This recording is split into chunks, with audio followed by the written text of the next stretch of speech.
সেই কাঙ্ক্ষিত interview letter যেটার জন্য দীর্ঘদিন অপেক্ষা করেছেন। আপনারা যারা ইউএস এর ফ্যামিলি ইমিগ্রেশনের বিভিন্ন ক্যাটাগরিতে দীর্ঘদিন ধরে ওয়েট করছেন বা প্রসেসিং এর বিভিন্ন স্টেজে আছেন, বিভিন্ন সংখ্যায় আছেন, স্পেশালি যারা চাইল্ডের এইজ আউট নিয়ে অনেক অরিড আছেন, তাদের জন্য একটা সুখবর দিব।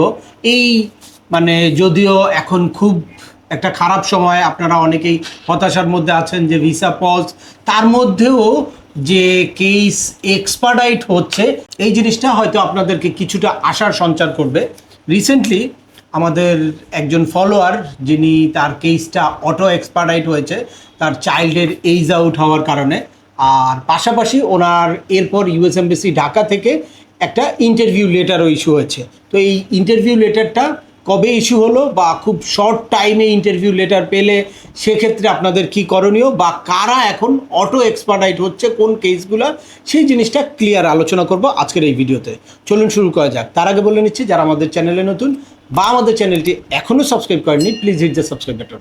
আর যারা অলরেডি সাবস্ক্রাইব করেছেন তাদেরকে অসংখ্য ধন্যবাদ।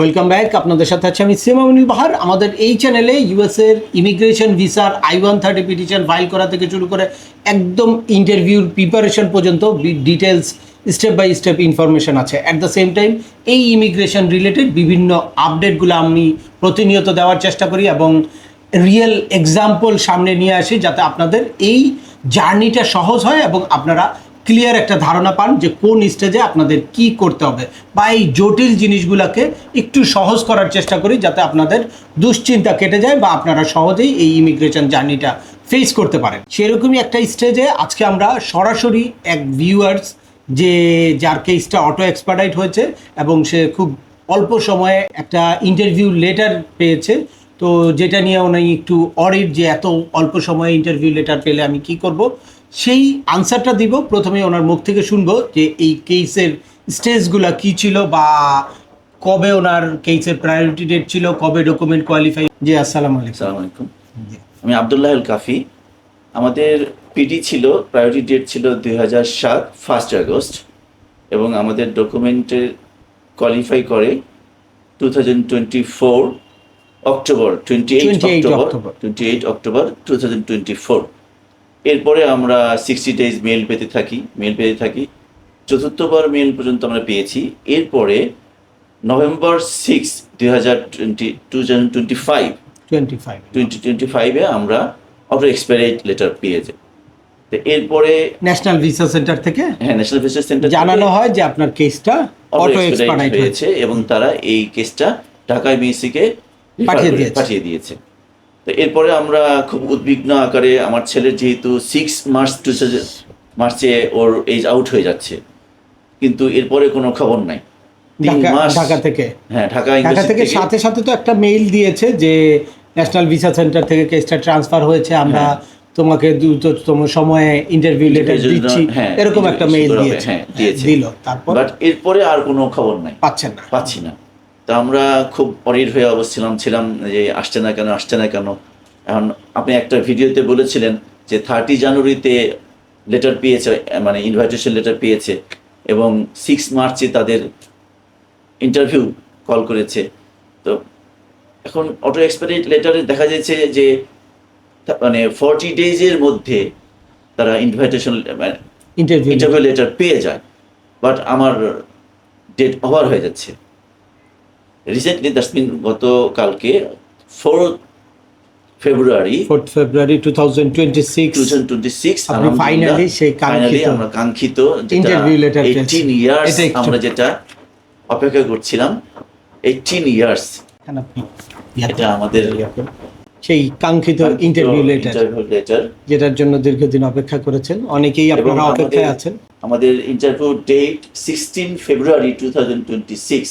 আচ্ছা, এই ইন্টারভিউ লেটার পাওয়ার পরেও আপনাদের একটা কনফিউশন, নতুন টেনশন যে এত কম সময়ের মধ্যে কিভাবে মেডিকেল করতে হবে, মেডিকেল করারও তো একটা প্রস্তুতি আছে, শারীরিক মানসিক, এটা কনফিউশন রাখা যাবে না। দ্যাটস হোয়াই আমি আপনার ভিডিও খুব দেখতাম এবং এটা নিজের ভিতরে একটা কনফিডেন্স গ্রো করার জন্য আমি আপনার কাছে আসছি, আপনার পরামর্শ নেওয়ার জন্য আসছি। ধন্যবাদ। আপনার মাধ্যমে আসলে কি বলবো, হাজারো ইমিগ্রেশন প্রত্যাশীদেরকে কিছু মেসেজ দিতে চাই আমি। এই কেসটার থেকে আমরা বেশ কয়েকটা জিনিস পেলাম। এক নম্বর হচ্ছে ওনার যে এই যে কেসটা অটো এক্সপার্ডাইট হলো, এই অটো এক্সপার্ডাইট হওয়ার ক্ষেত্রে দুইটা কন্ডিশন কিন্তু খুব ইম্পর্টেন্ট। অনেকেই মনে করেন যে আরেকজন পাচ্ছে, আমি কেন পাচ্ছি না। এখানে এক নম্বর হচ্ছে তার চাইল্ডের এইজ আউট, অর্থাৎ অ্যাজ পার সিএসপিএ 21+ হতে হবে, ওই রকম বর্ডারে থাকতে হবে। এখন আপনারা জানেন যে রেগুলার 2021-এর অগাস্টে যারা ডকুমেন্ট কোয়ালিফাই হয়েছে তারা কিন্তু এখন ইন্টারভিউ ডেট পাচ্ছে, বাট উনি 24-এর অক্টোবরে ডকুমেন্ট কোয়ালিফাই হয়ে এখন ইন্টারভিউ লেটার পেয়েছে। এটা দুইটা কারণে। এক নাম্বার হচ্ছে তার চাইল্ডের এইজ আউট হয়ে যাচ্ছে, দুই নাম্বার হচ্ছে তার কেসটা কিন্তু আবার ফাইনাল অ্যাকশন ডেটটা অবশ্যই কারেন্ট থাকতে হবে। ওই যে উনি বললো যে 4টা 60 ডেজের লেটার পেয়েছে, রাইট রাইট। তো এই 4টা 60 ডেজের লেটার পাওয়া মানে হচ্ছে যে এর আগেই 60 ডেজের লেটার কখনোই দিবে না যতক্ষণ না পর্যন্ত আপনাদের কেসটা ফাইনাল অ্যাকশন ডেটটা কারেন্ট না হবে। ফাইনাল অ্যাকশন ডেট কারেন্ট না হলে আপনার ভিসাটা অ্যাভেলেবেল হয় না, বা আপনাকে কেউ কেস এক্সপার্ডাইট করার আইনগতভাবে কোনো সুযোগ নেই। যখনই আপনাদের কেস এক্সপার্ডাইট করতে হবে তখন আপনাদের মাথায় রাখতে হবে যে এটার জন্য অবশ্যই আপনার ফাইনাল অ্যাকশন ডেট কারেন্ট আছে কিনা। অনেকেরই 21+ এইজ হয়ে যাচ্ছে চাইল্ডের, তারা খুব ফ্রাস্ট্রেটেড হয়ে যায় বা এক্সপার্ডাইট রিকোয়েস্ট দিয়ে ফেলে। এক্ষেত্রে এই জিনিসটা মাথায় রাখতে হবে, আদারওয়াইজ আপনাদের কিন্তু এক্সপার্ডাইট হবে না। ওনার যেরকম 4টা 60 ডেজের লেটার এসেছে, উনি চাইলে ওই সময়ে নিজেও এক্সপার্ডাইট রিকোয়েস্ট পাঠাতে পারতো, তাহলে হয়তো আরেকটু ফাস্টার হতো কেসটা। এক নাম্বার। দুই নাম্বার হচ্ছে যখন ওনার এই কেসটা অটো এক্সপার্ডাইট হয়ে যাওয়ার পরে ইউএস এমবাসি ঢাকা ওইটা অ্যাকনলেজ করলো আরেকটা মেইলের মাধ্যমে, তার কিছুদিন পরেই ওনাকে আবার এই ইন্টারভিউ ডেট চেয়ে ইউএস এমবাসি ঢাকাকে একটা মেইল দেওয়া দরকার ছিল, যেটা উনি করে নাই, বা কোনো এক্সপার্টের সাথে পরামর্শ না করার কারণে বা কারো টাচে না থাকার কারণে এই জিনিসগুলা টাইম টু টাইম ওনাকে কেউ ধরিয়ে দেয় নাই। আমি যদিও বিভিন্ন ভিডিওতে দেওয়ার চেষ্টা করি, অনেক সময় আপনারা কোনো একটা ভিডিও মিস করতে পারেন, আরেকটা ভিডিও দেখেন, আরেকটা ভিডিও মিস করেন, এজন্য মানে কমপ্লিট জিনিসটা থাকে না। যদি আপনারা কোনো এক্সপার্টের সাথে কন্টিনিউয়াস একটু টাচে থাকেন, তাহলে এই রকম টাইম টু টাইম আপনাদের এই ইনফরমেশনগুলো বা টাইম টু টাইম আপনার কি করণীয় এই জিনিসটা তখন সে আপনাকে জানিয়ে দিবে, তাহলে মানে টাইমটা অনেক সেভ হওয়ার সুযোগ থাকে। আলটিমেটলি এই ইমিগ্রেশন ভিসা রিফিউজ মানে কোনো না কোনো কিছু ল্যাকিংস। তো যদি আপনি প্রপারলি প্রিপারেশন নেন তাহলে আপনার টাইমটা সেভ হবে। বা উনি আরেকটা কথা বলেছে যে এই ইন্টারভিউ লেটার আসার পরে আমি একটু কনফিডেন্স বিল্ড আপ করার জন্য এসেছি। তো আপনাদের যদি দেখা যায় যে ইন্টারভিউতে যাওয়ার আগে মানে হেজিটেশন থাকে, তাহলে ওই হেজিটেশন নিয়ে আপনি ইন্টারভিউতে গিয়ে আপনি কনফিউজ থাকবেন, আপনার ফিজিক্যাল মানে অ্যাপ্রোচটা ভালো থাকবে না, বা আপনার ফেসিয়াল এক্সপ্রেশনটা একটু কনফিউজ থাকবে, সেটার মধ্যে কনসুলার অফিসারের ডাউট কিন্তু অন্যদিকে চলে যেতে পারে যে আপনি কি কোনো আপনার আইডেন্টিটি হাইড করছেন কিনা, বা আপনাদের রিলেশনের মধ্যে কোনো রকম কোনো প্রবলেম আছে কিনা।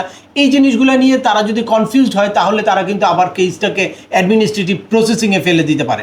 আপনার সব কাগজপত্র সব কিছু ঠিক থাকার পরেও আপনার শুধু ফেসিয়াল এক্সপ্রেশন বা বডি ল্যাঙ্গুয়েজ ঠিক না থাকার কারণে আপনার কেসটা অ্যাডমিনিস্ট্রেটিভ প্রসেসিংয়ে যেতে পারে। এই জন্য আপনারা অবশ্যই ইন্টারভিউতে যাওয়ার আগে একটু কনফিডেন্ট হতে হবে যে আপনার কি কি প্রশ্ন করতে পারে, কি প্রশ্ন করলে কিভাবে আপনি আনসার করবেন, বা আপনার ডকুমেন্টগুলো কি সব ফার্নিশড আছে কিনা, ডকুমেন্টগুলো প্রপারলি কি কেসে আপলোড করা আছে কিনা।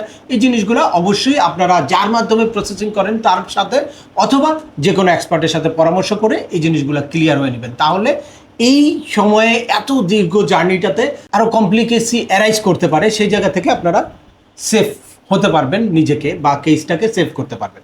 এখন আসি যে এই যে উনি যে শর্ট টাইমে এই ইন্টারভিউ লেটারটা পেয়েছে, এখন উনি কি করবে। এখানে ওনাকে বলা আছে যে মেডিকেল সেন্টারে গিয়ে এই লেটারটা দেখাতে। We have received your case from national visa centre, we are scheduled your immigration visa interview on February 16, 2026. Please complete your mandatory medical exam with one of our panel physician, show them a copy of this mail reference. অর্থাৎ এই মেইলের রেফারেন্সটা দিয়ে উনি যখনই medical করতে যাবে তখন medical centre বুঝবে যে ওনার ইন্টারভিউ ডেটটা কবে, ওনার এইটা সম্ভব হলে দ্রুততম সময়ে এই টাইমের আগেই রিপোর্টটা ওখানে পাঠিয়ে দিবে।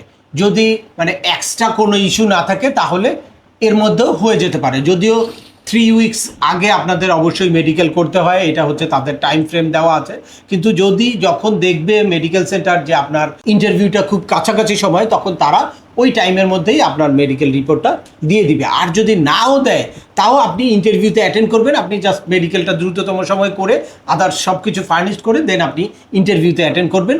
যদি কোনো জায়গায় কোনো সমস্যা হয় তাহলে তারা ওই জায়গা থেকে ওয়েট করাবে আপনাকে, হয়তো আপনার ডকুমেন্ট জমা করে তারপর আপনার ভিসা দিতে। আর এখন যেহেতু ভিসা পজ আছে, সুতরাং আপনার ইন্টারভিউতে অ্যাটেন্ড করে যদি কোনো কোয়ারি দেয় ওই কোয়ারি পরবর্তীতে আপনি সলভ করে সাবমিট করে দিবেন। আপনার টাইমলি তো ইন্টারভিউতে অ্যাটেন্ড হলো, এই স্টেজটা তো আপনার কমপ্লিট হয়ে গেল।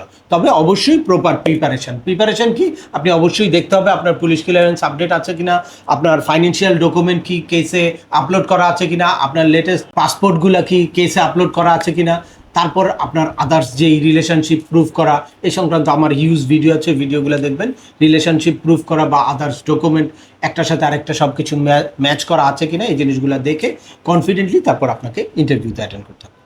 তো আজকের ভিডিওটি আর দীর্ঘায়িত করছি না, আশা করি এই ভিডিও থেকে আপনারা কারা আসলে অটো এক্সপার্টাইটের জন্য এলিজিবল বা কারা অটো এক্সপার্টাইট হচ্ছে বা একদম কাছাকাছি ডকুমেন্ট কোয়ালিফাইড ডেট থাকলেও আপনারা যে অটো এক্সপার্টাইট হতে পারেন সেটার একদম একটা রিয়েল এক্সপিরিয়েন্স পেয়ে গেলেন। অ্যাট দ্য সেম টাইম খুব অল্প সময় আগে আপনারা যদি ইন্টারভিউ ডেট পান তাহলে আপনারা কী করবেন এইটাও ক্লিয়ার ধারণা পেলেন। তারপরেও আপনাদের যদি এই সংক্রান্ত কোনো রকম কোনো প্রশ্ন থাকে অবশ্যই আমাকে কমেন্টস করে জানাবেন। আর ভিডিওটি ভালো লাগলে বা তথ্যবহুল মনে হলে লাইক দিয়ে আপনার বন্ধুদের মাঝে শেয়ার করে দেবেন যাদের এই ইনফরমেশনগুলো অত্যন্ত প্রয়োজন। আবার দেখা হবে নতুন কোনো গুরুত্বপূর্ণ তথ্য নিয়ে। সে পর্যন্ত সবাই ভালো থাকবেন, সুস্থ থাকবেন এবং আমাদের চ্যানেলের সাথেই থাকবেন। আল্লাহ হাফেজ। ঠিক আছে, ধন্যবাদ। ভালো থাকবেন। আসসালাম।